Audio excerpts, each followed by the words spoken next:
তেখেতক এটি ফুলাম চাপিৰে 32 নম্বৰ ৰিহাবাৰী প্ৰাথমিক বিদ্যালয়ৰ 100 বছৰীয়া জয়ন্তী পালন দুদিনীয়া বৰ্ণাঢ্য কাৰ্যসূচীৰে বজালিৰ ৰিহাবাৰী প্ৰাথমিক বিদ্যালয়ৰ 100 বছৰীয়া জয়ন্তী পালন কৰা হয়।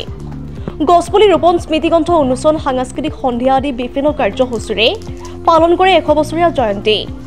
স্মৃতিগ্ৰন্থ উন্মোচন কৰে অসম চৰকাৰৰ জ্যেষ্ঠ কেবিনেট মন্ত্ৰী ৰঞ্জিত কুমাৰ দাসে। কমিটিৰ বিষয়ববীয়াসকলে সংবাদ মাধ্যমৰ আগত কিছু মন্তব্য প্ৰকাশ কৰে। বজালিৰ পৰা ৰাহুল কলিতাৰ ৰিপৰ্ট ইছা 24x7। ডিচেম্বৰ প্ৰাথমিক বিদ্যালয়ৰ প্ৰথমৰ ভেটি আমাৰ আৰম্ভ কৰিবলৈ গৈছোঁ। আজি আমাৰ দ্বিতীয় দিন। কি কাৰ্যসূচী আচলতে হাতত লোৱা হৈছিল? বিপৰীতে ব্যক্তিগত খণ্ডৰ যি বিদ্যালয়সমূহ আছে এই বিদ্যালয়সমূহক আচলতে প্ৰাধান্য দিছে। কি ক'ব আচলতে প্ৰাধান্য দিয়াৰ এটা মুখ্য কাৰক হ'ল আমাৰ এই ব্যক্তিগত খণ্ডৰ যিবিলাক বিদ্যালয় আছে তেওঁবিলাকৰ শৃংখলাটো অলপ বেছি তাৰ তুলনাত। আৰু আজিৰ দিনত দেখা গৈছে বেছিভাগ বিদ্যালয়ৰে বিশেষকৈ আমাৰ গাঁও হওক বা সৰু সুৰা চহৰত হওক প্ৰাথমিক এই প্ৰাইভেট স্কুলৰ প্ৰতি অলপ আগ্ৰহটো বেছি। কিন্তু গতিকে আমাৰ যিবিলাক গভৰ্ণমেণ্ট স্কুল আছে বিশেষকৈ আমি প্ৰাথমিক বিদ্যালয়ৰ কথা কওঁ ইয়াত পঢ়ে কোনে?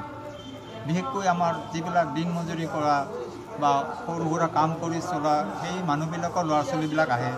তেওঁলোকৰ ঘৰত শিক্ষাৰ তেনেকুৱা এটা পৰিৱেশ নাথাকে। তাৰ পাছতো কেৱল ইয়াত শিক্ষক শিক্ষয়িত্ৰীখিনিৰ জৰিয়তে যিখিনি তেওঁলোকে পায় শিক্ষা সেইখিনিৰে তেওঁলোকে আগবাঢ়িব লগা হয়। চৰকাৰে বহুত সুবিধা দিছে, মধ্যাহ্ন ভোজন বা তেনেকুৱা ফ্ৰী কিতাপ পত্ৰৰ কথা দিছে, কিন্তু ঘৰুৱা পৰিৱেশটো এওঁলোকৰ বহুত তলত থাকে।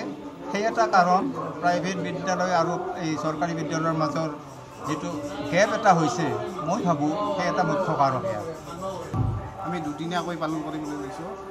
প্ৰথম দিনা ইতিমধ্যে আপোনালোকে গম পাইছে শোভাযাত্ৰা সাংস্কৃতিক শোভাযাত্ৰা আলোচনা চক্ৰ, তাৰপিছত আজি আমাৰ সাংস্কৃতিক সন্ধিয়া আছিলে। আজি আমাৰ ৰাতিপুৱাৰ ভাগত গছপুলি ৰোপণ, তাৰপিছত অন্তৰংগ আলাপ, তাৰপিছত এতিয়া আমাৰ মুকলি সভা আৰম্ভ হ'ব আৰু মুকলি সভাত স্মৃতিগ্ৰন্থ উন্মোচন কৰা হ'ব। তাৰপিছত আমাৰ সাংস্কৃতিক সন্ধিয়া আছে। সাংস্কৃতিক সন্ধিয়া উন্মোচন কৰিব ডক্টৰ ৰঞ্জিত ডেকাদেৱে। এইখিনি আচলতে তাত আমাৰ এই 100 বছৰীয়া যিখিনি স্মৃতি জড়িত আছে সেই স্মৃতি লিখনি বেছিকৈ আছে।